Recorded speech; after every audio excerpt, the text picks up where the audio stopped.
Ginbasunas sang Iran ang ginadusog nga ceasefire sa tunga nila sang Israel kag Estados Unidos ang Amerika. Ginreport ni isang state media apisan nga nagahingapos na ang Latin nga ginhatag ni US President Donald Trump.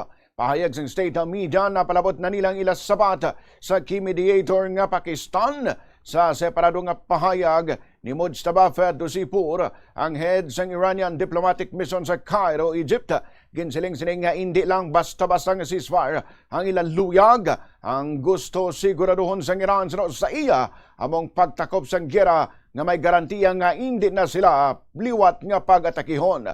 Matandaan nga nagpaandam si Trump nga itapok siniyang Iran sa impyerno paranglitan hindi magsugot sa negosasyon. Gusto ni Trump nga buksan ang Strait of Hormuz. Kung hindi, suno sa iya, mag-aatake ang US sa mga power plants kag sa mga tay-tay sang Tehran.